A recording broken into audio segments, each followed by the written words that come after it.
The worst anti-Semitic shooting in American history rocks the country. The left blames President Trump, and a populist wins a shock victory in Brazil. I'm Ben Shapiro. This is The Ben Shapiro Show.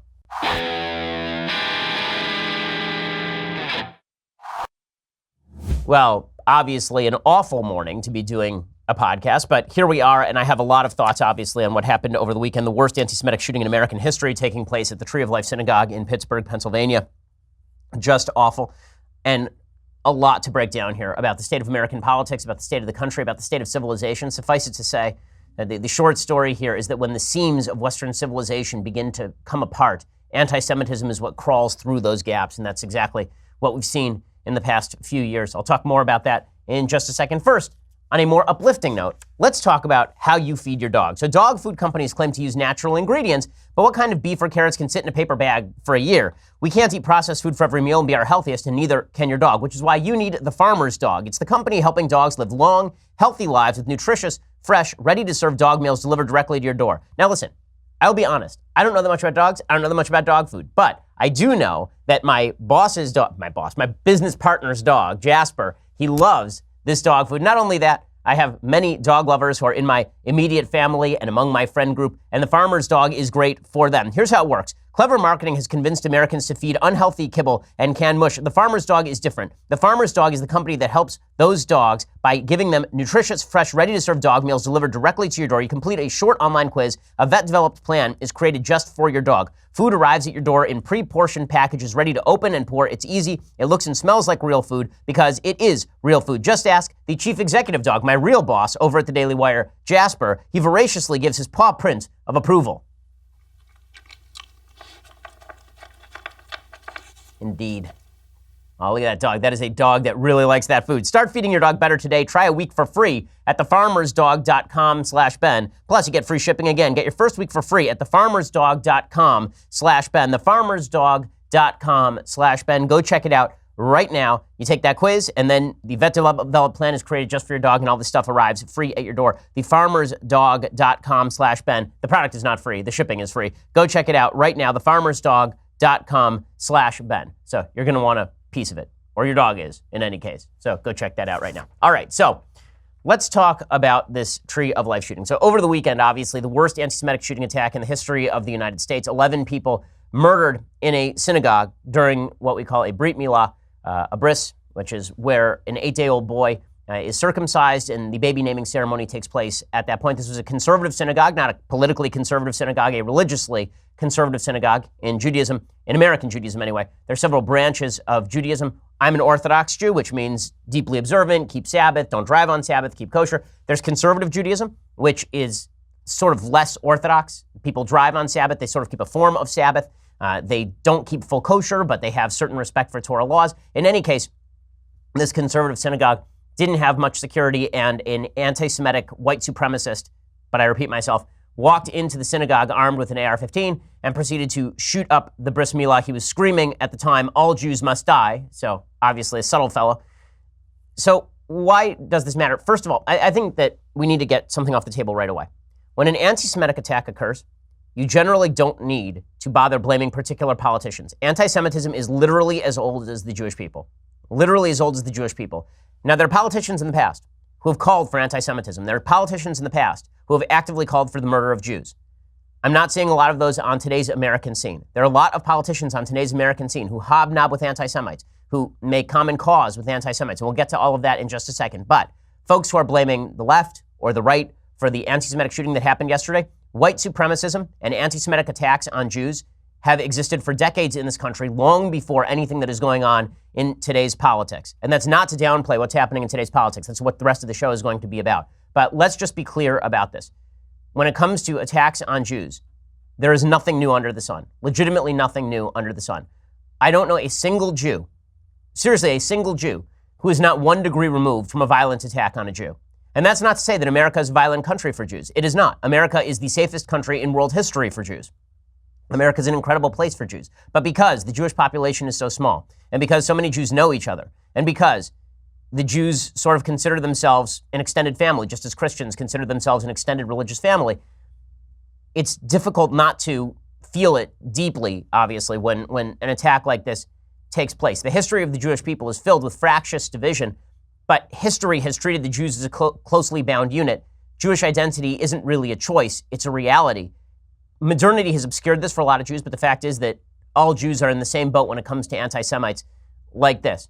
And as I say, every Jew is 1 degree removed from some level of anti-Semitic violence. Now, I live in the Los Angeles community. I'm probably, if not the most prominent Orthodox Jew in the country, the most prominent Orthodox Jew wearing a yarmulke in the country, I think would be fair to say. I walk around in public with a yarmulke. That's how safe I think this country is. I live in a city with some 900,000 Jews. Los Angeles has 900,000 Jews living in the city.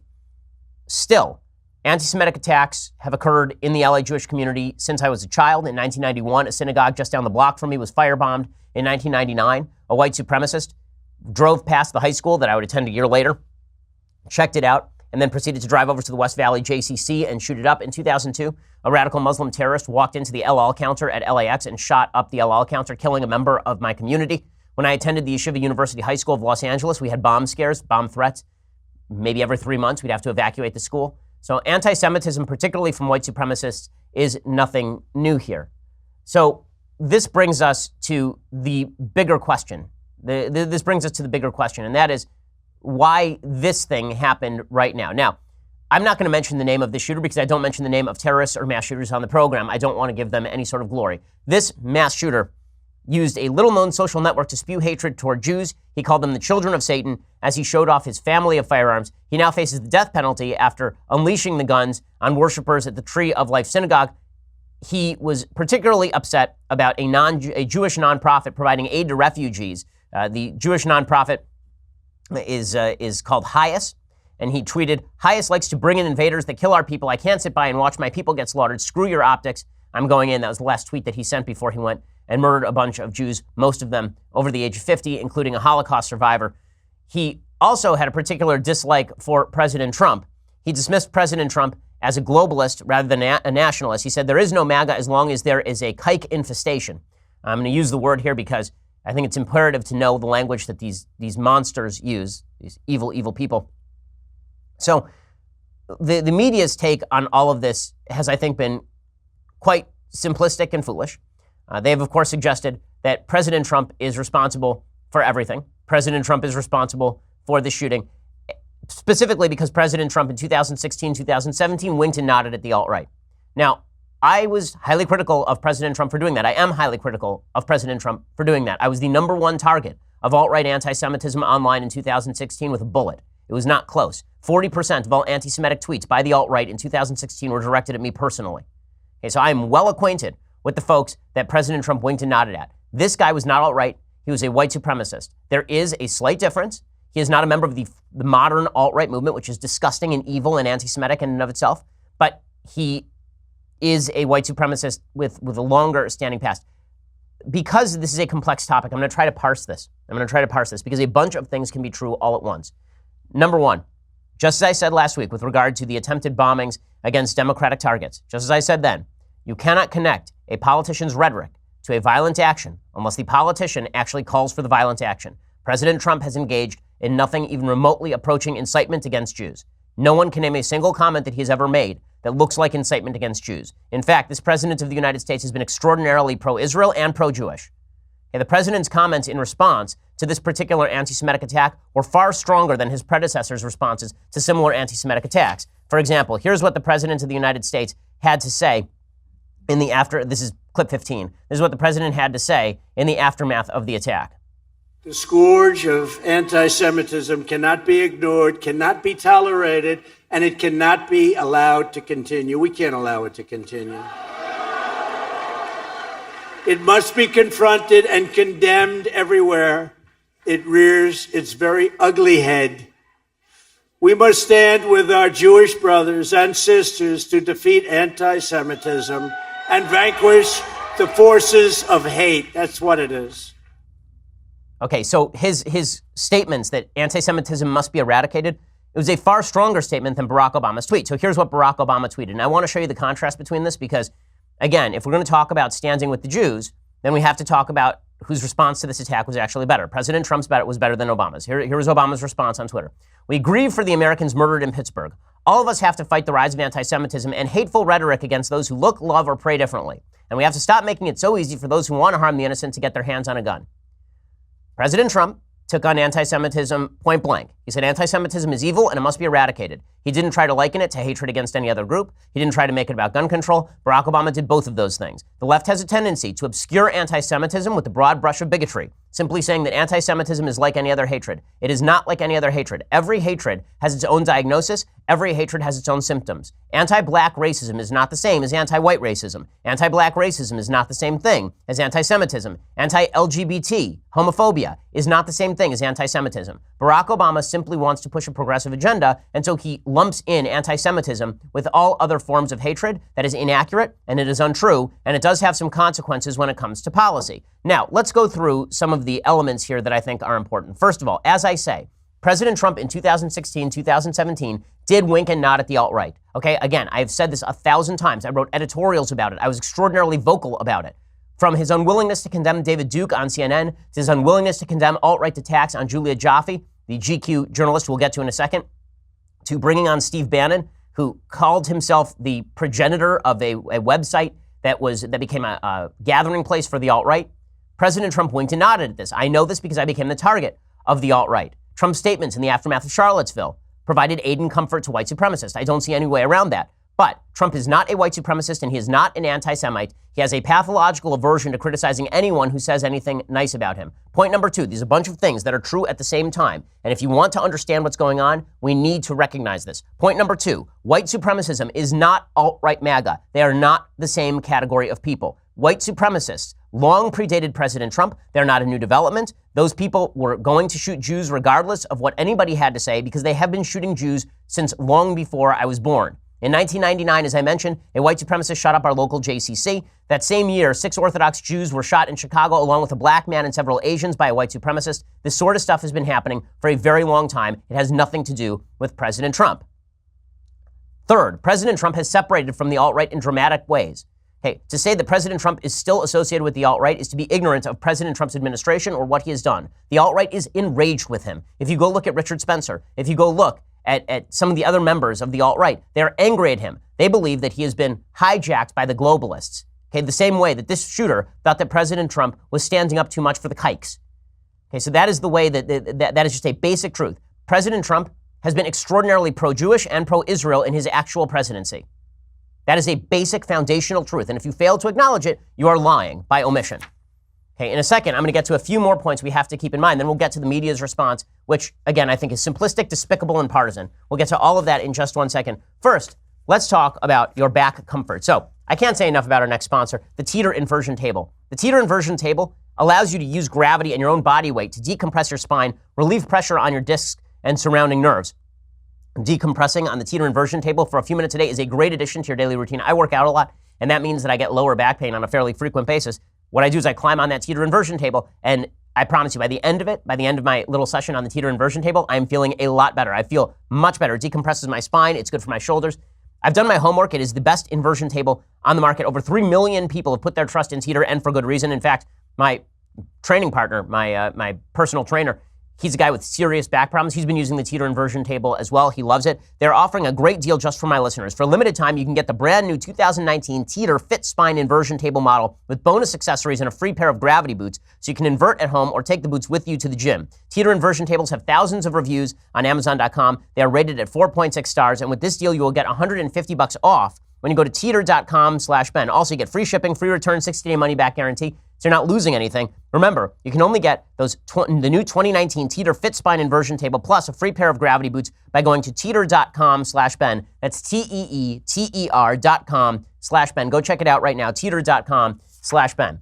Okay, a few more points that we have to keep in mind with regard to the shooting in Pennsylvania and what it has to do with President Trump, which is to say very little. President Trump, as I say, has separated from the alt-right in dramatic ways. So the first 3 points that I've made here, President Trump did wink and nod at the alt-right for 2 years. 2, white supremacism not the same as alt-right MAGA. 3, President Trump has separated from the alt-right in dramatic ways, and they are pissed at him over it. Okay, that is true of this shooter too, who is anti-Trump. Fourth, if we're going to talk about flirting with anti-Semites and anti-Semitic rhetoric, and this making things less safe for Jews, then let's actually talk about that. Who do you think has made the world less safe for Jews? President Trump and his winking and nodding at the alt-right, or the left which mainstreams Louis Farrakhan, which mainstreams Linda Sarsour, which mainstreams the BDS movement, which mainstreams wildly anti-Israel and anti-Semitic policies, which one do you think is more damaging to Jews all across the world and in the United States? Which one do you think is leading to more mainstream anti-Semitism? Do you think it's the party that might have removed Jerusalem, tried to remove Jerusalem in 2012 from their platform? Or is it the party that moved the U.S. embassy to Jerusalem and Israel? Do you think that it's the party standing up for religious freedom, or do you think that it's the party looking to obliterate religious freedom in the name of so-called anti-discrimination? Do you think that it's the party that mainlines Keith Ellison and tries to make him head of the DNC after he refuses and spends years backing Louis Farrakhan? Or do you think that it might be the party that opposes that? Mainstream members of the Democratic Party routinely hobnob with anti-Semites. Not just hobnob with them, agree with them. This is true on the European left as well. Folks like Jeremy Corbyn in Britain expressing their sympathy for what happened in Pittsburgh. Go F yourself, dude. No one is interested in what a Hamas supporter has to say about Jews being shot in a synagogue in Pittsburgh. See, for the Jewish community, really, for Jews who really care about being Jewish, there is not a whit of difference between a Jew being murdered for being a Jew in Jerusalem, a Jew being murdered for being Jewish in France, or a Jew being murdered for being Jewish in Pittsburgh. It's all of a piece. And for folks on the left who suggest that the death of a Jew in Jerusalem is different than the death of a Jew in Pittsburgh for anti-Semitic reasons, those people are part of the problem. And so if we're going to talk about anti-Semitic rhetoric and who's to blame for a rise in Jewish deaths the world over, a rise in hate crimes the world over, then let's actually talk about it. I don't think the left wants to talk about that. I think what they want is partisan hackery. A little more on this in just a second. Let's be clear about this. When President Trump tried to wink and nod at the alt-right, he was taking a fringe group that was non-associated with the conservative movement, and he was winking and nodding at them for political purposes, and then he tossed them out on their ear, which is why they're angry with him. The mainstream Democratic Party and the left in this country have decided that it is perfectly fine to hobnob with people who support anti-Semitic terrorism. They've decided that's okay. I'm not blaming those folks for what happened in Pittsburgh. That's not their fault either.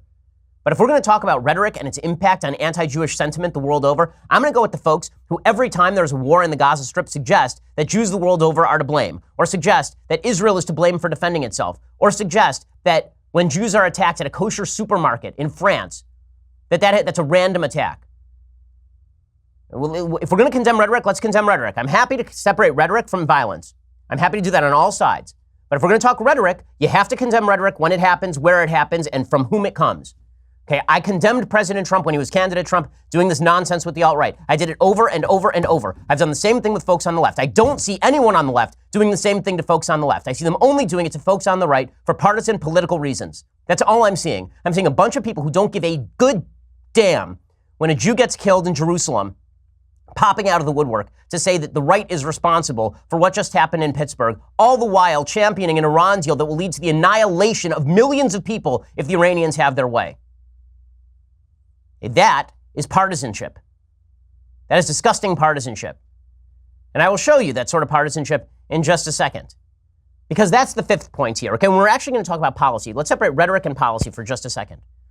Okay, again, I'm for the 1,000th time, when anti-Semitic rhetoric, or rhetoric that tuts anti-Semitism takes place, I will condemn it loudly and strongly as I have. You can go back and listen to the show. I've done it every step of the way against people on all sides. I don't care. I'll keep doing it, because it's the right thing to do. I'll do the same thing with racist rhetoric. I'm happy to do it on every side. Okay, but now let's talk about policy, and which policy is getting Jews killed. Okay, if you're going to talk about policies that lead to Jews dying, it ain't President Trump's policy. The Obama administration lied to the American people and promoted an Iran deal that gave the mullahs a clear pathway to a nuclear weapon. President Trump not only moved the embassy to Jerusalem, he also cut off aid to the anti-Semitic, openly anti-Semitic, terror-supporting Palestinian Authority. The Obama administration tried to make Israel make concessions to those terrorists. The Obama administration, in the middle of the Gaza war in 2014, threatened to cut off military supplies to the Israelis. The Obama administration was just blatantly, not only blatantly anti-Israel, but promotional of a wing of progressive Jews for whom progressivism came first and Judaism came second. So if you're going to talk about policy that led to dead Jews, forget the location, then you actually have to talk about it. But we're not going to talk about any of that stuff, obviously. We're not going to talk about any of that stuff. So Now let's talk about how the media actually responded to this, because it's just tremendously dishonest. So let's start with a media story that came courtesy. I'm sorry, this is all this is deeply upsetting. It's deeply upsetting because we should all be on the same side when it comes to anti-Semitism. I think that we probably all would be on the same side when it comes to anti-Semitism, but nobody is actually willing to call out anti-Semitism when and where it exists on any side unless they are busy defending their own political side and their own political hide. It's disgusting. And the media are complicit in this. Maggie Haberman, a reporter for whom I generally have respect at the New York Times, she tweeted out today, letter to President Trump from Pittsburgh Jewish leaders. And this is a headline that was repeated by a variety of media groups. The Washington Post, he is not welcome here. Thousands support Pittsburgh Jewish leaders calling on Trump to denounce white nationalism. The Hill, progressive Jewish leaders tell Trump he's not welcome in Pittsburgh until he denounces white nationalism. Newsweek, Jewish group says Donald Trump not welcome in Pittsburgh until he is ready to fully denounce white nationalism. Okay, now, you would think this sounds like Jewish leaders in Pittsburgh tell President Trump not to show up. Isn't that what it sounds like? So the headline says, after all, I'm going to tell you the whole story in just 1 second, because it turns out the media are lying to you. It turns out the media are lying to you because they're more interested in getting President Trump than in actually fighting anti-Semitism or unifying against anti-Semitism. It seems to me when the President of the United States comes out, openly condemns anti-Semitism, wants to visit Pittsburgh, is probably going to put in place new measures to fight anti-Semitism, maybe we all can be on the same side. But apparently not. Apparently not. I'll explain. First, let's talk about how you can save money on stamps. So these days you can get pretty much anything on demand. You can get our podcast on demand, listen whenever you want, when it's convenient for you.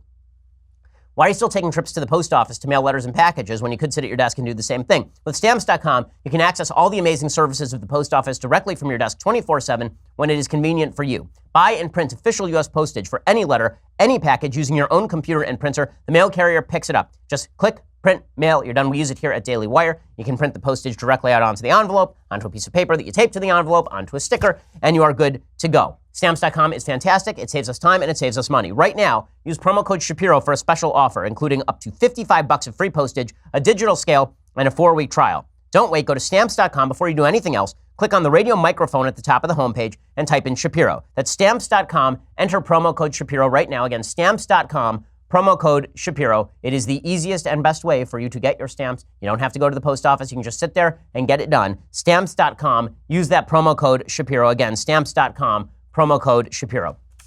Okay, so what are the media not telling you about the Jewish leaders who supposedly said that President Trump shouldn't show up? They're from a group called Bend the Arc. Okay, the Bend the Arc wrote a letter stating, for the past 3 years, your words and your policies have emboldened a growing white nationalist movement. You yourself call the murderer evil, but yesterday's violence is the direct culmination of your influence. President Trump, you are not welcome in Pittsburgh until you fully denounce white nationalism. Our Jewish community is not the only group you have targeted. You have deliberately undermined the safety of people of color, Muslims, LGBTQ people, and people with disabilities. Yesterday's massacre is not the first act of terror you incited. Okay, so who the hell is this group? Who's Bend the Arc? Okay, the group is a leftist political action group, self-stated with the Jewish label.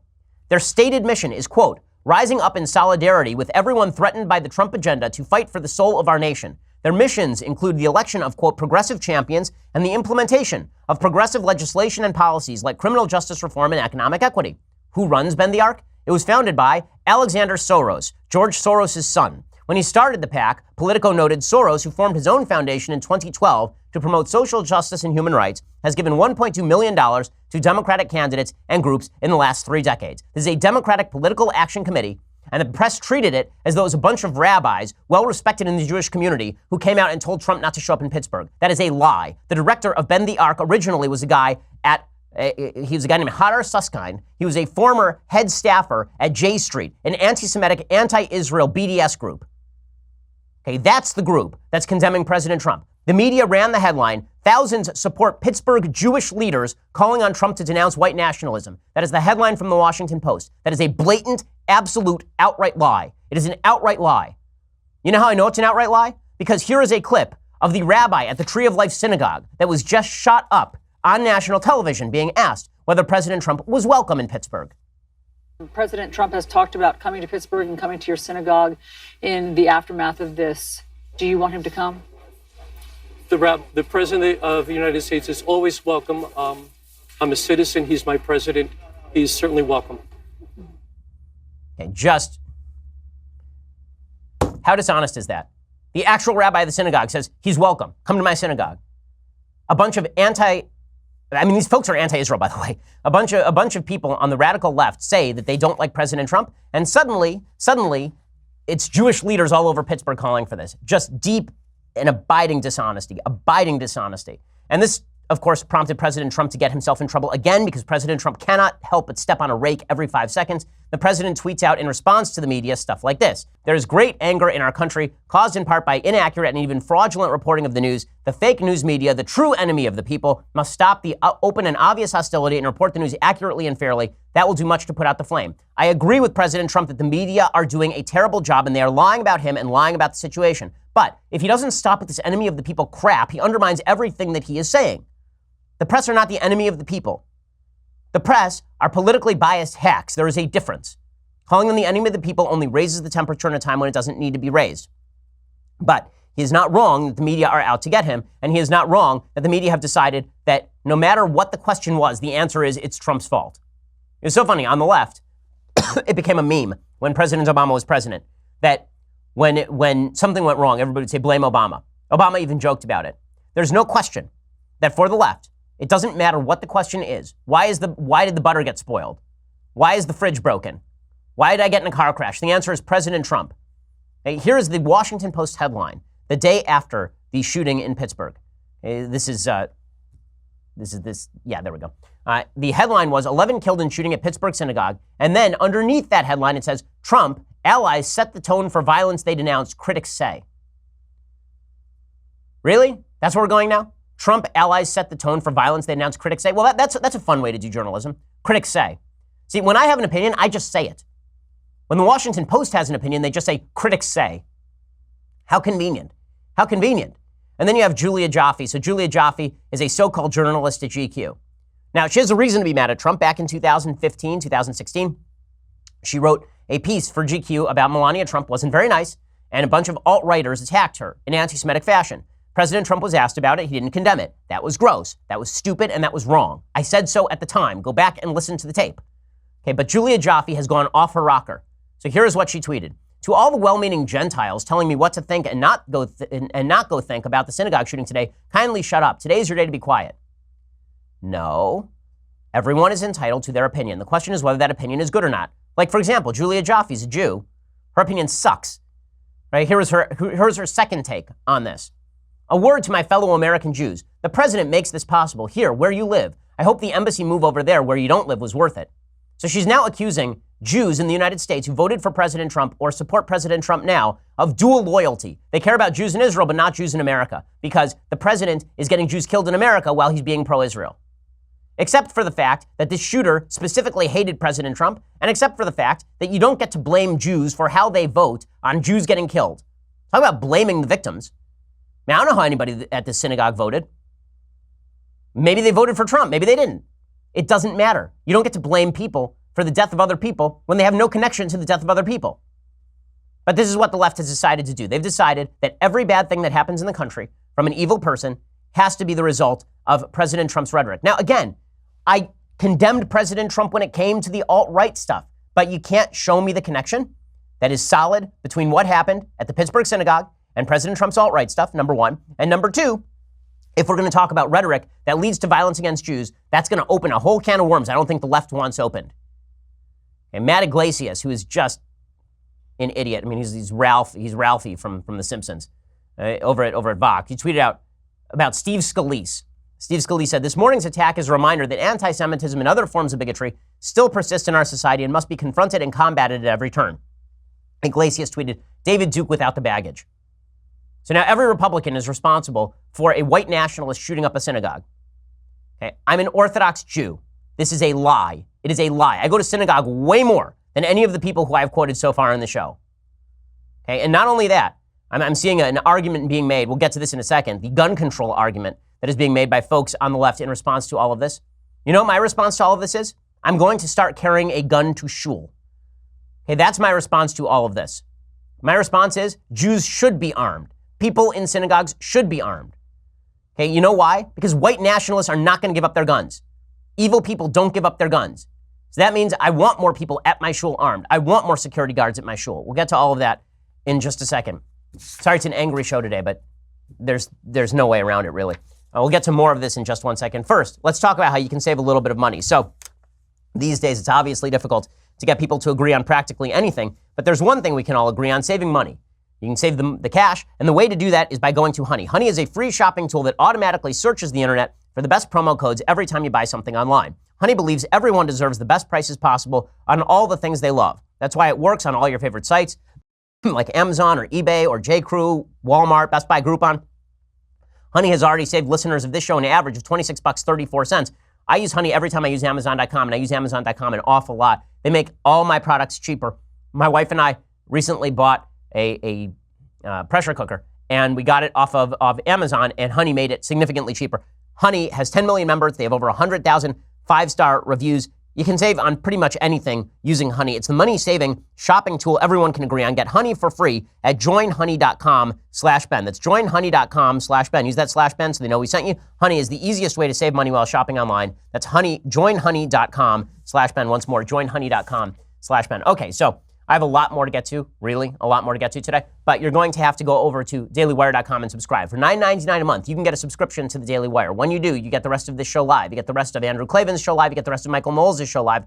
Plus, you'll be able to get all sorts of other goodies. Like, for example, don't miss Andrew Klavan's next chapter of Another Kingdom performed by Michael Knowles. Today, subscribers get exclusive access to episode 5 titled The Nightmare Feast. If you're not a subscriber, you won't be able to watch new episodes of season 2 until Friday. So what are you waiting for? Head on over to dailywire.com, subscribe to watch the first and second seasons of Another Kingdom. Coming up on Tuesday, November 6th. Don't miss our next episode of Daily Wire Backstage either. You can ask us questions if you're a subscriber. It's our election edition. It's God King Jeremy Boring, me, Andrew Klavan, the horrible Michael Knowles, Alicia Krause will all be there covering the latest election news. So we'll be bringing you the results as they come in. As always, only Daily Wire subscribers get to ask the questions. So make sure that you go and subscribe today. Go check it out right now. All right, so make sure that you subscribe so you can get the rest of today's show live. We've got a lot to talk about and be part of the mailbag later this week. We always have goodies coming up. Also, make sure that you subscribe over at iTunes or over at YouTube. When you do, you get access to our Sunday special. This week, we're having on Tucker Carlson, correct? So Tucker is going to be stopping by. It should be awesome. You're going to want to be a part of that. Go check it out right now. We're the largest, fastest growing conservative podcast in the nation.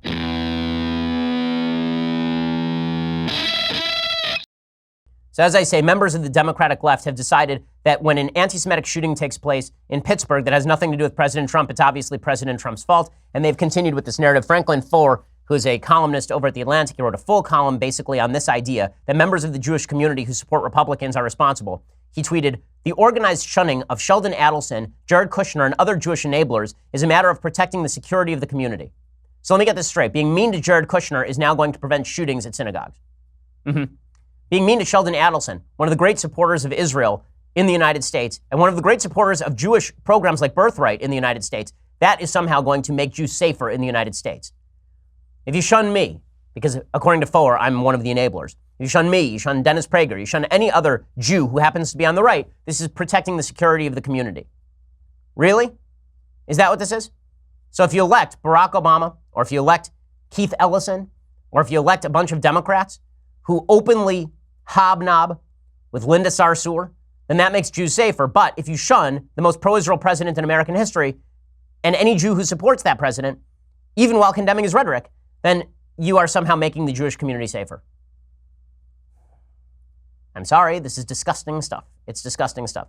And then you get folks like Adam Schiff, again, Democrat from California. He says, President Trump set the tone of hatred. This is the easy argument always. Again, this is just an extension of the argument made last week about the bombing attempts against Democratic members, and that rhetoric is what causes violence.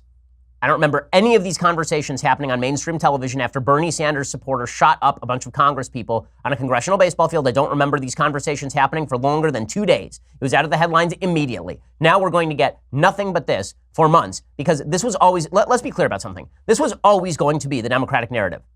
And it almost has nothing to do with President Trump. Now, President Trump plays right into the heart of it because he can't shut his face. But this has almost nothing to do with President Trump. If this happened under President Bush, you'd get the same crap. If this happened under President Romney, you'd get the same crap. It would not matter. People on the left tried to suggest that I was responsible for the bombing attempts last week. There are folks on the left who tried to suggest that I bore responsibility for what happened in Pittsburgh. Okay, this is insane. This is insane. And you can separate out all these issues. You can condemn bad rhetoric when you see it on any side without doing this routine, this partisan hack job, where Adam Schiff is suddenly the great arbiter of decent rhetoric in the middle of a terrible political time. No one sets the tone more than the President of the United States. And the tone that he sets is one of division, often one of hatred, sometimes one of incitement of violence against journalists. And there's no escaping our collective responsibility, but there's no escaping the tone that he sets for the country. Okay, it's just, again, I agree that President Trump should set a better tone for the country. To blame President Trump's tone for everything that has happened heretofore is insane. Okay, the tone of the country was already off the rails by 2012. It's been years since we've had a decent political conversation in this country. It's been a very, very long time. Blame Trump all you want. Pretend that this is all about Trump.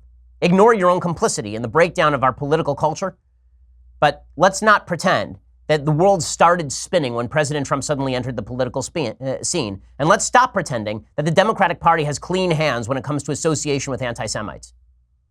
Now, one of the more scurrilous attacks on Trump and folks on the right is the suggestion that if you're critical of George Soros, you're somehow anti-Semitic. So there's been a big narrative put out by folks on the left that George Soros, who is a lead Democratic donor, that if you criticize George Soros by suggesting that he gives a lot of money to causes that are nefarious, then this means that you are somehow anti-Semitic.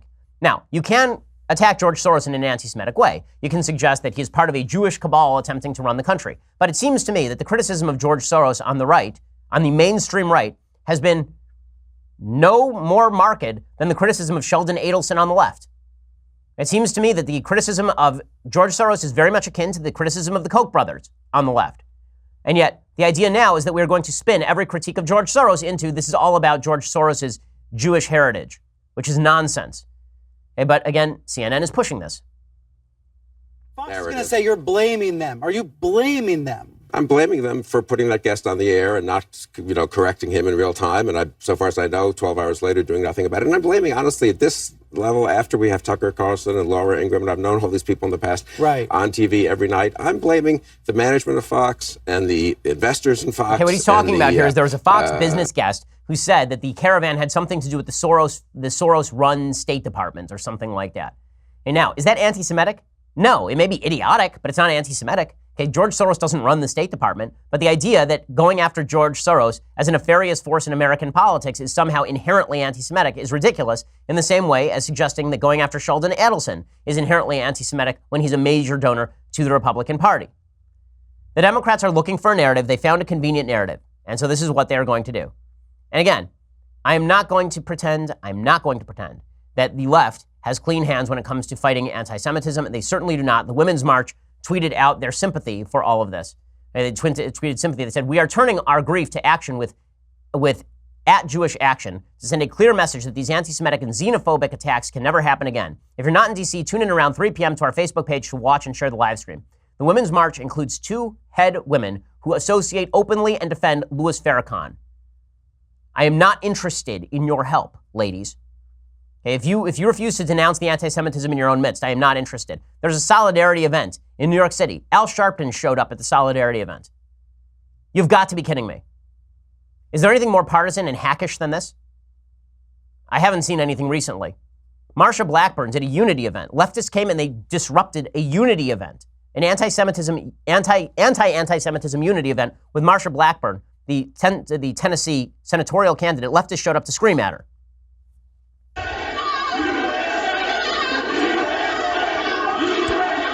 Within the last few hours, protesters interrupted a rally for Congressman Marsha Blackburn. She hosted Senator Lindsey Graham in West Nashville at Ray Stevens Cabaret.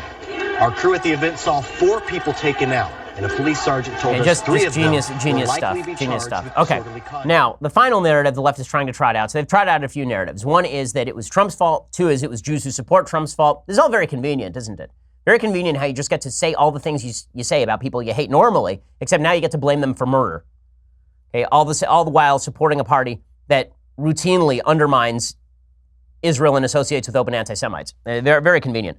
Okay, the final narrative that is put forward is the narrative of gun control. So people are very angry because Trump, right after the attacks, he said that synagogues need better security. Here was President Trump's immediate response to the attacks. You take a look, if they had protection inside, the results would have been far better. This is a dispute that will always exist, I suspect. But if they had some kind of a protection inside the temple, maybe it could have been a very much different situation. Okay, he is not wrong. I know he got a lot of flack for this because he's not talking about anti-Semitism right there. Not only is he not wrong, this has been known, widely known in the Jewish community for legitimately decades. For decades. In France, if you go to France and you go to a Jewish institution, every Jewish institution in France has a gated yard. Every single one. If you go to any place in Europe that is a synagogue, the security there is heavy. The security at my synagogue is heavy. We have probably 15 synagogues in my immediate area. The security at all of them is heavy. Okay, the synagogue where I was bar mitzvah now has a security fence all the way around it and does not leave the door unlocked. Is that sad?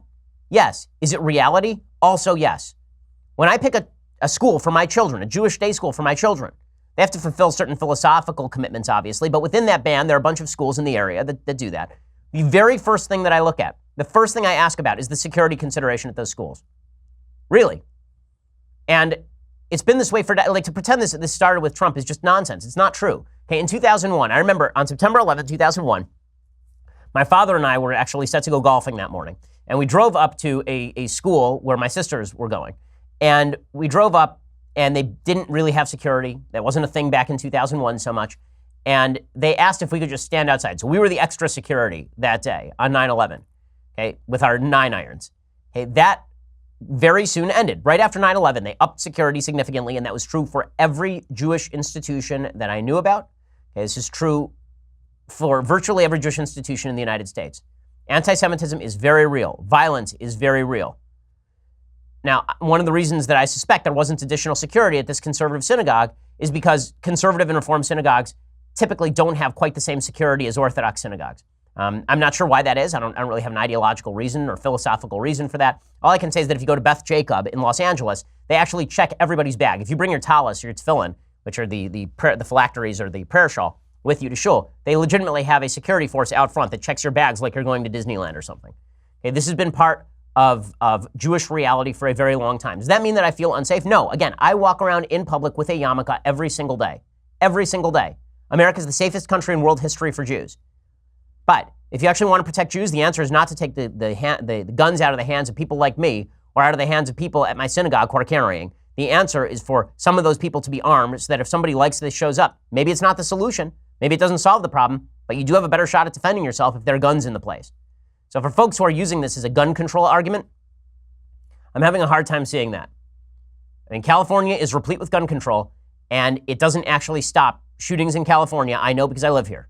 It doesn't stop anti-Semitic attacks in California. I know because I live here.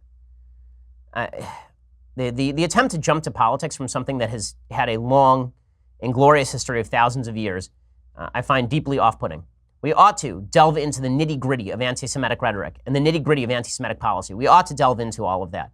But for Jews know that this is nothing new. Not only is this nothing new, this is something that Jews have always fought.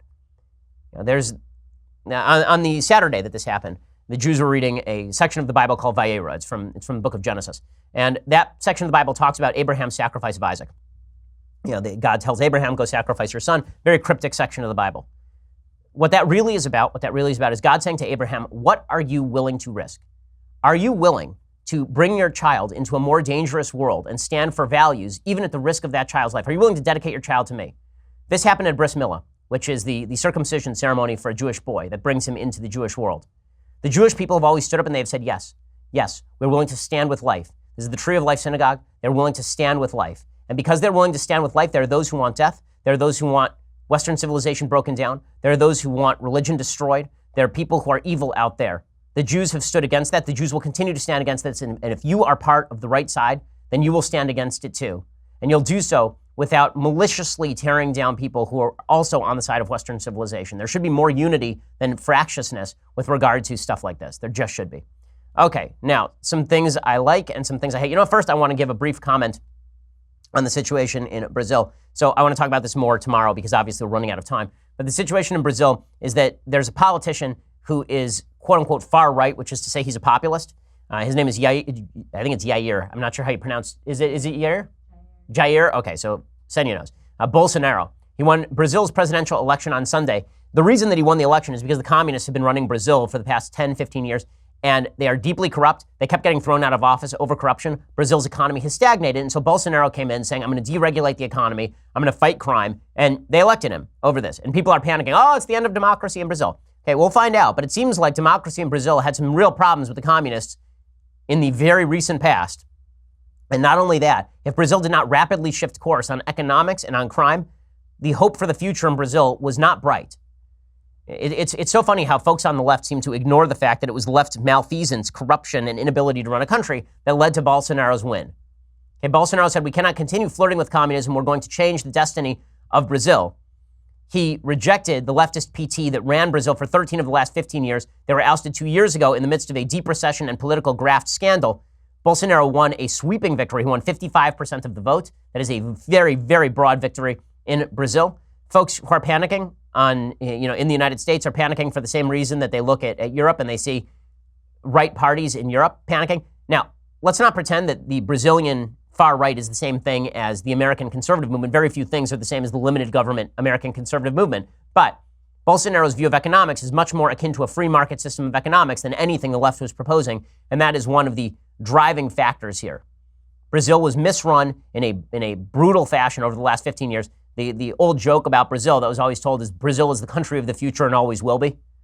Well, maybe if they actually shifted economic policy, maybe if they started tamping down crime, then things would change. But Brazil has a number of its own issues that it has to deal with, and Bolsonaro is a symptom of those issues, not the cause of them, even though the press will cover it as though Bolsonaro is the cause of those issues. Okay, time for a couple of things that I like. So, this synagogue was called Eitz Chaim. The phrase Eitz Chaim comes from the book of Proverbs. There is something called Eitz Chaim in the book of Genesis, right? The tree of life in the book of Genesis, when it talks about what's there in the garden. There's the tree of life, and there's the tree of the knowledge of good and evil. Adam and Eve are allowed to eat from the tree of life. They're not allowed to eat from the tree of knowledge of good and evil. They have to be banished from the garden so they don't live forever after eating from the knowledge of good and evil. The Jewish tradition has always suggested the tree of life is Torah, it's Bible, it's relationship with God. And the proverb, from Proverbs 3:18, is Eitz Chaim hila machazikim ba v'samchecha meushar. So that's it in Hebrew. The English is that the tree of life, you should grasp onto it. Because in it you will find pleasure, that you will find happiness, and it's sung every single Sabbath. Whenever we put away the Torah back into the Aron, back into the Ark, we sing the song Eitz Chaim Hi. Here's a choir rendition of that song.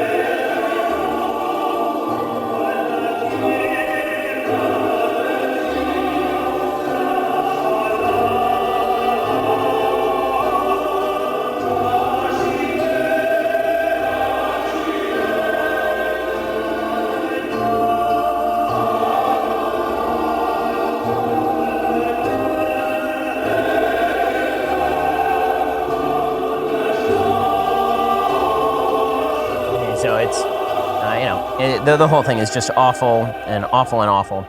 And if we're not all on the same side here, and if we aren't willing to call out anti-Semitic rhetoric wherever it exists, not for partisan political purposes, but wherever it exists, if we're not willing to stand up against anti-Semites of every brand, I don't just mean white nationalists, I mean Hamas, I mean the Palestinian Authority, I mean anti-Semites who want to destroy the state of Israel, I mean anti-Semites who want to see the death of Jews everywhere. If you're not willing to do that, all you see is Trump, just in big, bright, flashing letters when something like this happens. Let me suggest you're not being honest. You're being dishonest, and you're being spiritually dishonest as well. Okay, time for a couple of things that I hate. As we can see, the media narrative is set here, and it's being promulgated by folks, who you would expect to promulgate this media narrative. Last week, the big story before the shooting, obviously, was this attempted bombing against a bunch of Democratic officials. Michael Moore decided to share footage of a mail bomber at a Trump rally, as though this proves that President Trump somehow deputized this guy. Again, the Bernie Sanders congressional shooting had nothing to do with Bernie Sanders. It had to do with an evil person doing an evil thing.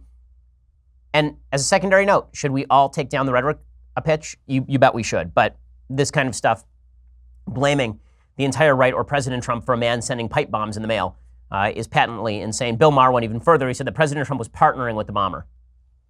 Mainstream media must clean up its act fast. That sounds like he's not condemning the bomber. It sounds to me like he's partnering with him.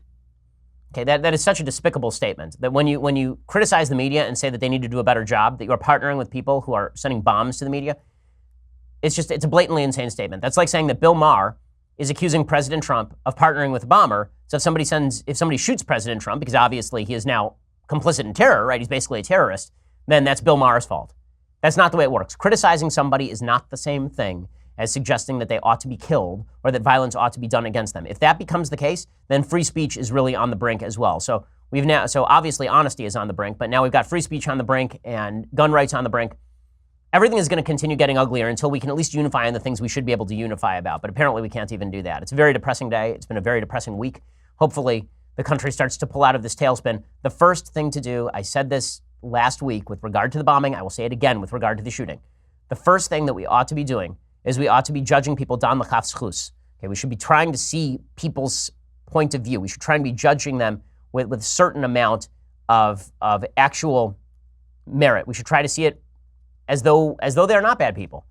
There are evil people, and those evil people ought to be condemned. But the attempt to get people on the back of evil people doing things that have nothing to do with those third parties, it's just making the country a worse place. Well, we'll be back here tomorrow with much more. I'll be in Vancouver, so I'll be broadcasting from there. I'm speaking to a Jewish group up there. We also are visiting the University of Pittsburgh in the next few weeks. My heart goes out, my prayers go out to the folks in Pittsburgh. Just a devastating, devastating weekend again. And, I hope the folks, if we're not going to, we have to cling to the tree of life, those eternal values, but we also have to cling to each other. This is still a country that was built on those eternal values. If we're not going to cling to each other and see each other as friends, then we will surely see each other as enemies, and that the country cannot withstand. We'll be back here tomorrow. I'm Ben Shapiro. This is The Ben Shapiro Show. The Ben Shapiro Show is produced by Senya Villarreal, executive producer Jeremy Boring, senior producer Jonathan Hay. Our supervising producer is Mathis Glover, and our technical producer is Austin Stevens. Edited by Alex Zingaro. Audio is mixed by Mike Caramina. Hair and makeup is by Jesua Alvera. The Ben Shapiro Show is a Daily Wire Forward Publishing production. Copyright Forward Publishing 2018.